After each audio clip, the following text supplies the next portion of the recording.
അപ്പൊ ഇതിനെ ആ ചെറിയ സ്പാൻഡറിങ് എടുക്ക്. ഈ വീല് രണ്ടും കൂടെ ഉരുവായിരുന്നെങ്കിലേ സസ്പെൻഷൻ എങ്ങനെയുണ്ടെന്ന് നമുക്ക് നോക്കായിരുന്നു. അപ്പോൾ വെള്ളാനകളുടെ നാട് സിനിമ ആരും മറന്നിട്ടില്ലല്ലോ അല്ലേ? അപ്പൊ അതിലുപയോഗിച്ചെന്ന് പറയാൻ പറ്റില്ല, അതേ രീതിക്കുള്ള ഒരു റോഡ് റോളറായിട്ടാണ് ഇന്ന് നമ്മൾ വന്നേക്കുന്നത്. അപ്പോൾ ഈ വണ്ടി പല നാട്ടിലും പല പേരിലാണ് അറിയുന്നത്. നമ്മളിവിടെ മിറ്റൊതുക്കി എന്ന് പറയും, ചില നാട്ടിൽ അമ്മാവൻ കല്ലെന്ന് പറയും. അപ്പം നിങ്ങളുടെ നാട്ടിൽ എന്താണ് പറയണതെന്ന് കമൻ്റായിട്ട് മെൻഷൻ ചെയ്യാനായിട്ട് മറക്കരുത് കേട്ടോ. അപ്പോൾ നമ്മൾ ഇവൻ്റെ വിശേഷങ്ങളാണെന്ന് കാണാൻ പോകുന്നത്. നമ്മൾ കുട്ടിക്കാലത്തൊക്കെ ഈ റോഡ് പണിയൊക്കെ നടക്കുമ്പോൾ ഇങ്ങനെ കുറേ പോയി ഇങ്ങനെ നോക്കി നിന്ന് കണ്ടിട്ടുണ്ട്. ഈ വണ്ടി ഇങ്ങനെ അങ്ങോട്ടും ഇങ്ങോട്ടും ഒക്കെ ഇങ്ങനെ മിറ്റിലൊക്കെ ഇങ്ങനെ ഒതുക്കി വരുന്നതൊക്കെ. അപ്പോൾ ഈ വണ്ടി മാത്രമല്ല, നമ്മുടെ JCB ടിപ്പറും മണ്ണടിക്കണത് അങ്ങനെയുള്ളതൊക്കെ ആയിരുന്നു കേട്ടോ നമ്മുടെ കുട്ടിക്കാലത്തെ. കുറേ നാളിങ്ങനെ എവിടെ റോഡ് പണിയുണ്ടെങ്കിലും അവിടെ പോയി നിൽക്കും, അല്ലെങ്കിൽ JCB എവിടെയെങ്കിലും മണ്ണെടുക്കണമെങ്കിൽ അവിടെ പോയി നിൽക്കും. അപ്പോൾ JCB ആയിട്ട് കുറച്ച് സാമ്യമൊക്കെ ഉണ്ട്, ഗിയറിൻ്റെ അതൊക്കെ കാണിച്ചു തരാം. അപ്പോൾ ഡീറ്റെയിൽ ആയിട്ട് ഇവനൊന്ന് പരിചയപ്പെട്ടേക്കാം അല്ലേ. ഇനിയേ നമ്മുടെ ഈ വണ്ടീനെ അങ്ങ് പരിചയപ്പെട്ടേക്കാം. ഫ്രണ്ടിൽ നിന്ന് തന്നെ അങ്ങ് തുടങ്ങിയേക്കാം കേട്ടോ. ഒരു കഴുകനാണോ, ഒരു പരുന്ത് പോലത്തെ, പരുന്തോ കഴുകനോ എന്തോ അതുപോലത്തെ ഒരു സിമ്പലൊക്കെയാണ് ഇവരുടെ ഇതായിട്ട് വരുന്നത്. ജസോപ്പ് എന്ന് പറഞ്ഞ കമ്പനി കേട്ടോ. ഇത് കൽക്കട്ട ബേസ്ഡ് കമ്പനിയാണ്. അപ്പോൾ നിലവിൽ ഇപ്പോഴും ഈ ഒരു വണ്ടിയുടെ പ്രൊഡക്ഷനും കാര്യങ്ങളൊക്കെ നടക്കുന്നുണ്ട്. ചെറിയ റോഡുകളുടെ പണികൾക്ക് വേണ്ടിയിട്ടാണ് ഇത് ഉപയോഗിക്കുന്നത്. നമ്മുടെ മറ്റുള്ള വലിയ റോഡുകൾ കംപ്ലീറ്റ് ഇപ്പൊ റബ്ബറൈസ്ഡ് ടാറിംഗ് ആണല്ലോ. ഇപ്പോഴും നമ്മൾ ബുക്ക് ചെയ്ത് കഴിഞ്ഞാൽ വണ്ടി പ്രൊഡക്ഷനും കാര്യങ്ങളൊക്കെ കിട്ടും. ഇപ്പൊ നിലവിൽ ഈ ഒരു കമ്പനി മാത്രം കണ്ടാണ് ഉള്ളൂ എന്നാണ് തോന്നുന്നത്. നേരത്തെ 2-3 കമ്പനി എന്തോ ഉണ്ടായിരുന്നു. ഉള്ള വണ്ടികൾ പോലെയല്ല, എവിടെ തൊട്ടാലും ഫുൾ ഇരുമ്പ് തന്നെയാണ്. അപ്പൊ ഫ്രണ്ടിലേക്ക് ഉണ്ടല്ലോ, നമ്മളിങ്ങനെ തട്ടിയാൽ പോലും ഒരു അനക്കം ഇല്ലാത്ത ഒരു ഇതാട്ടോ വന്നത്. അതുപോലെ നമുക്ക് ഈ വീലുകളിൽ നിന്നൊക്കെ തുടങ്ങിയേക്കാം. ഇത് ഏകദേശം ഉണ്ടല്ലോ ഒരു 2 സ്പ്ലിറ്റ് വീല് പോലെ കേട്ടോ ഫ്രണ്ടിൽ വന്നേക്കണേ. നമ്മുടെ ആനയുടെ തുമ്പിക്കൈ പോലെ ഇങ്ങനെ ഈ ഒരു പോർഷൻ ഇരിക്കണ നോക്കി. നേരെ സ്റ്റിയറിംഗിൽ നിന്ന് കണക്ഷൻ നേരെ ഇവിടെ ആയിട്ടാട്ടോ കണക്ഷൻ വരുന്നത്. അപ്പൊ അതായത് ചുരുങ്ങിയ ഒരു 2 വീലെങ്കിലും ഇങ്ങനെ കറക്കിയാൽ മാത്രമേ 2 വീല് പ്ലേ ഒക്കെ ഉണ്ടാവും ഈ വണ്ടിക്ക്. അപ്പം പെട്ടെന്ന് സാധാരണക്കാരനെ കൊണ്ട് ഓടിക്കാനായിട്ട് പറ്റില്ല. ഇതിന് പ്രത്യേകം ലൈസൻസും കാര്യങ്ങളൊക്കെ ഉണ്ട് കേട്ടോ. അതിന്റെ ഡീറ്റെയിൽസ് ഞാൻ പുറകെ പറഞ്ഞുതരാം. അപ്പൊ നമുക്ക് ഫ്രണ്ടിലേക്ക് നോക്കുകയാണെങ്കിൽ ഈ ഒരു ടയർ, അപ്പൊ നമ്മുടെ ബൈക്കിന്റെ ഒക്കെ ഉണ്ടല്ലോ, നമ്മുടെ അലോയ് വീലൊക്കെ വന്നില്ലേ, അതുപോലെ വേണമെങ്കിൽ പറയാം. അതായത് ഈ ഒരു സെന്ററിൽ നിന്ന് ഇതിന്റെ ബുഷ് അടിച്ചാണ് ഇവിടെ ഇരുന്നത്. ഈ ഒരു സെന്ററിൽ നിന്ന് ഇങ്ങനെ അലോയ് പോലെ ഇങ്ങനെ ഇടയ്ക്ക് ഇങ്ങനെ കണക്ഷൻ കൊടുത്തിട്ടുണ്ട്. അതിന്റെ അകത്തേക്കിടെയാണ് ഈ MS-ന്റെ ഈ ഒരു ഷീറ്റ് ഇങ്ങനെ കൊടുത്തേക്കുന്നത്. അപ്പൊ അതനുസരിച്ച് പിന്നെ ഇതിന്റെ അകത്താക്കിയാണല്ലോ നമുക്ക് ഈ ഒരു പോർഷനിൽ വെള്ളം നിറയ്ക്കാനുള്ള സൗകര്യമുണ്ട്.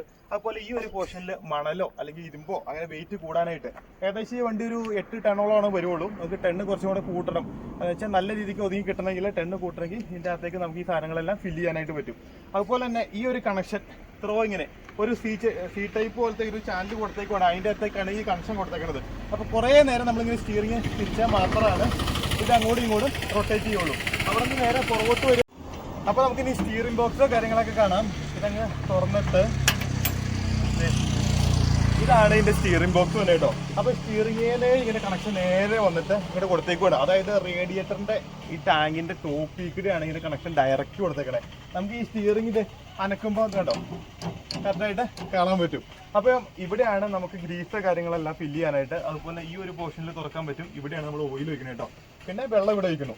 പിന്നെ അവിടെ നിന്ന് നേരെ തൊട്ട് പുറകോട്ട് നോക്കുകയാണെങ്കിൽ ഈ ഒരു പോർഷനിൽ നമുക്ക് എഞ്ചിന്റെ ഈ ഒരു സൈഡ് വ്യൂ കാണാൻ പറ്റും. ഏകദേശം ഇവിടെ നിന്ന് ഇപ്പുറത്തേക്ക് ഡീസൽ ടാങ്ക് ആയിട്ട് വന്നത്. നമുക്ക് ഇപ്പുറമാണ് പൊക്കാൻ പറ്റുള്ളൂ. ഇതാണ് ടാങ്ക് വരുന്നത്. അപ്പൊ ഇതിന്റെ ഫിൽറ്ററും കാര്യങ്ങളെല്ലാം കൊടുത്തേക്കണം.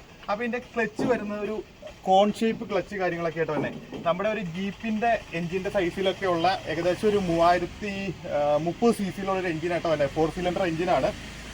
പിന്നെ ബാക്കി എഞ്ചിന്റെ ഫ്രണ്ടിലേക്ക് നോക്കുവാണെങ്കിൽ ഫാന് കാര്യങ്ങളെല്ലാം ഉണ്ട്. അത് അപ്പർ സൈഡിലേക്ക് നോക്കുവാണെങ്കിലോ അപ്പർ സൈഡിലാണ് നമുക്ക് കൂടുതൽ എഞ്ചിന്റെ കറക്റ്റ് ആയിട്ടുള്ള കാര്യങ്ങൾ കാണാൻ പറ്റുള്ളൂ. അപ്പൊ അതെ നമുക്ക് ഇപ്പർ സൈഡിലെ എഞ്ചിന്റെ ഈ ഒരു സൈഡ് വ്യൂ കൂടെ കണ്ടേക്കാം. അതെ നമ്മുടെ എഞ്ചിൻ ഈ വന്നേക്കുന്നതാണ് കേട്ടോ. അപ്പോൾ ഇത് ടെസ്റ്റ് വർക്കും കാര്യങ്ങളെല്ലാം കഴിഞ്ഞ വണ്ടിയാണ്. ഫുള്ള് പെയിന്റ് ഒക്കെ അടിച്ച് നല്ല കണ്ടീഷൻ ആക്കി ഇട്ടേക്കുന്ന സാധനം കേട്ടോ.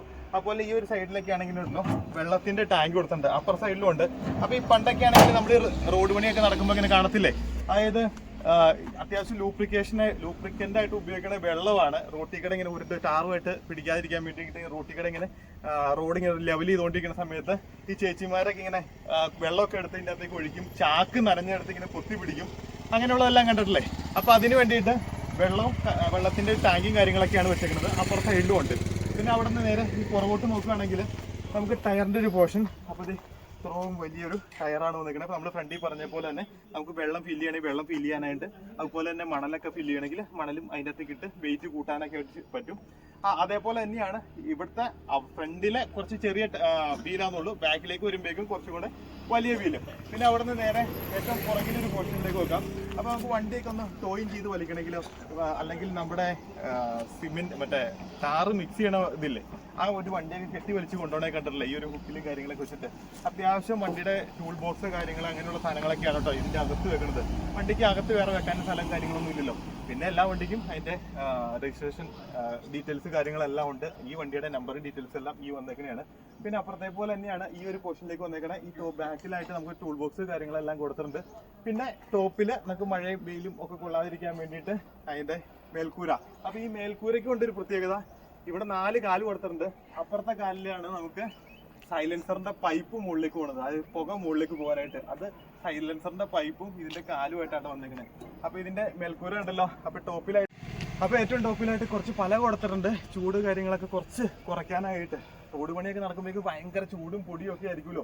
ഇനി നമുക്ക് വണ്ടിക്ക് അകത്തേക്ക് കയറാം. അകത്തേക്ക് കയറി കഴിഞ്ഞിട്ട് നമ്മുടെ വണ്ടി ഓടിക്കണ കാര്യങ്ങളൊക്കെ ജസ്റ്റ് ഒന്ന് പറഞ്ഞു തരാം കേട്ടോ. അപ്പൊ ഗിയറുകൾ കാര്യങ്ങളൊക്കെ ഒന്ന് പറഞ്ഞു തരാം. മെയിൻ ആയിട്ട് നമുക്ക് സ്റ്റിയറിംഗ് വീലിലേക്ക് നോക്കാം.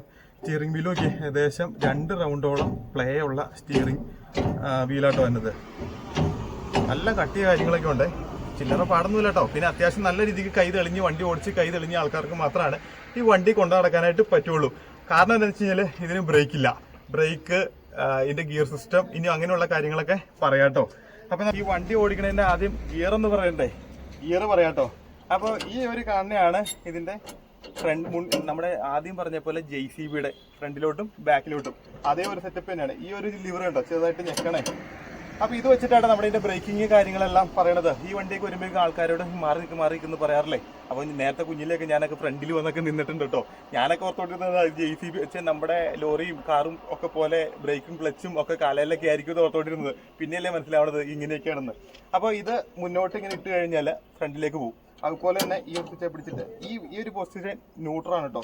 ഇവിടെ നിന്ന് നേരെ പുറകോട്ട് വലിച്ചു കഴിഞ്ഞാൽ റിവേഴ്സ് ആവും, മുന്നോട്ടും പുറകോട്ടും പോകും. നമ്മുടെ JCBയിലെ പോലെ തന്നെ ചെറിയൊരു ലിവർ നമ്മൾ മുന്നോട്ടും ബാക്കിലോട്ടും തട്ടിയിരുന്നല്ലോ, അതേപോലെ തന്നെ.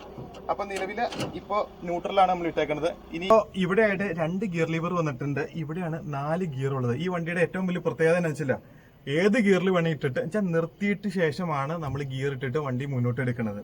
അല്ലെങ്കിൽ മറ്റുള്ള വണ്ടി വെച്ച് ഓട്ടത്തിലല്ലേ നമ്മൾ മാറി വിടണേ. അപ്പൊ ഇതിന്റെ ഗിയർ സിസ്റ്റം എങ്ങനെയാണെന്ന് ഞാൻ പറഞ്ഞുതരാം. അപ്പൊ ഇപ്പൊ നമ്മൾ ഇട്ടേക്കുന്നത് ന്യൂട്രലാണ് കേട്ടോ.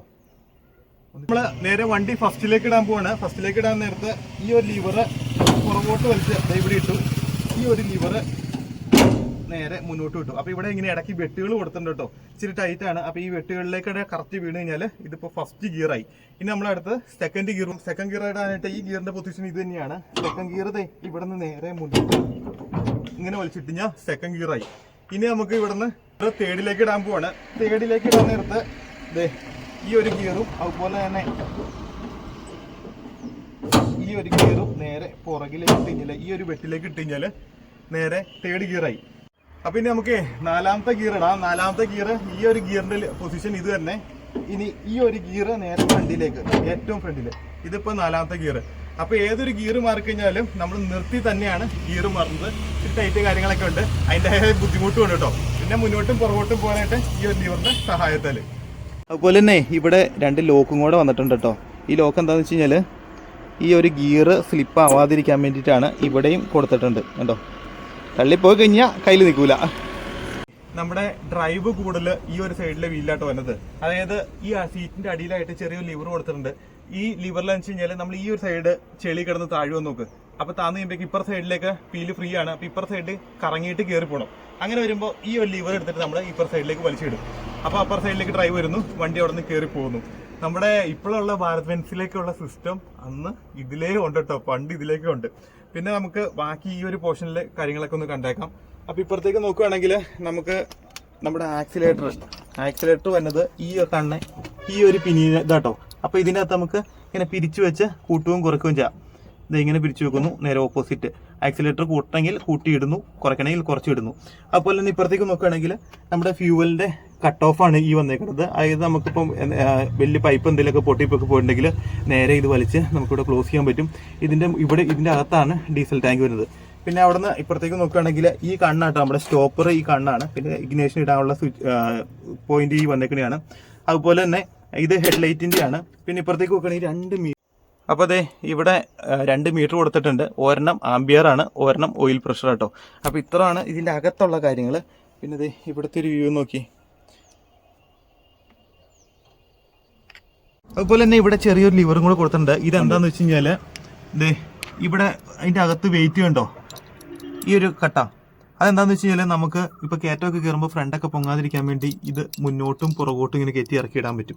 അതായത് ഈ ഒരു ലിവർ തിരിച്ചിട്ടാണ്. അപ്പോൾ റോപ്പ് അങ്ങോട്ടും ഇങ്ങോട്ടും വലിയും. അങ്ങനെ വലിയുമ്പം ഇത് നേരെ മുന്നോട്ട് ഇടാം. അതുപോലെ തന്നെ നേരെ പുറകോട്ട് ബാക്കിൽ വീലിൻ്റെ കയറണമെങ്കിൽ അങ്ങനെ ഇടാൻ പറ്റും. അതിനാണ് ഈ ഒരു വെയിറ്റ് കൊടുത്തേക്കണേ കേട്ടോ.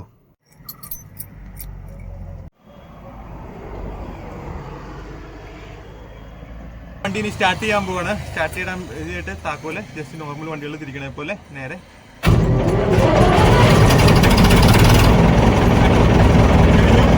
നമ്മൾ മുന്നോട്ടെടുക്കാൻ പോവാണ്.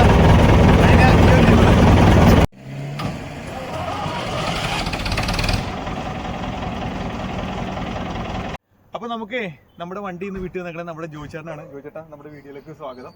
അപ്പോൾ ഓടിക്കാനായിട്ട് പ്രത്യേക ലൈസൻസ് കാര്യങ്ങളൊക്കെ ഉണ്ട് കേട്ടോ. നമ്മുടെ ജോയിച്ചേട്ടൻ അതൊക്കെ ഉണ്ട്. പിന്നെ അതുപോലെ തന്നെ നമ്മുടെ ഈ ക്യാമറ പിടിച്ചുകൊണ്ടിരിക്കുന്ന ജോയിച്ചേട്ടൻ്റെ മകനും ഇതിൻ്റെ ലൈസൻസ് കാര്യങ്ങളുണ്ട്. പേരെന്ന് പറഞ്ഞേ? അഭിസൻ. അതുപോലെ തന്നെ നമ്മുടെ ഈ വണ്ടി പണിയാനായിട്ട് അതിന്റെ മെയിൻ്റെനൻസിന്റെ കാര്യങ്ങൾ എങ്ങനെയാന്ന് പറയാം? സ്പെയർ പാർട്സ് കാര്യങ്ങളൊക്കെ കിട്ടും? അതുപോലെ പണിയാൻ ആൾക്കാരെ കിട്ടുമോ? സ്പെയർ പാർട്സ് നമ്മൾക്ക് പെരുമ്പാവൂരുണ്ട്. പെരുമ്പാവൂര് ഗംഗൈ എന്റർപ്രൈസസ് എന്ന് പറഞ്ഞ മധുചേട്ടനുണ്ട്, ഓതറൈസ്ഡ് ഡീലറാണ്. പിന്നെ പണിയാൻ വേണ്ടി നമുക്ക് തൊടുപുഴയിൽ മനോജ് എന്ന് പറഞ്ഞ ആശാനുണ്ട്. ആശാൻ വന്ന് നമ്മൾ സ്പോട്ടിൽ പണിത് തരും. നമ്മുടെ സ്ഥാപനത്തിന്റെ പേര് AG ലൈസൻസ്. ഇതിന്റെ ലൈസൻസിന്റെ പേര് CNEQP ലൈസൻസ് എന്ന് പറഞ്ഞ ലൈസൻസ് ആണ്. ഇപ്പൊ പണ്ട് റോഡ് റോളർ എന്ന് പറഞ്ഞ ലൈസൻസ് ഉണ്ടായിരുന്നു. ഞാൻ അടുത്ത സമയമായപ്പോ CNEQP ആയി. അപ്പൊ എടുക്കുമ്പോ 87 ലൈസൻസ് എടുത്ത ആളാ. അപ്പം ഇതിന്റെ ലൈസൻസ് എടുത്തിട്ട് അപ്പൊ എത്ര വർഷമായി?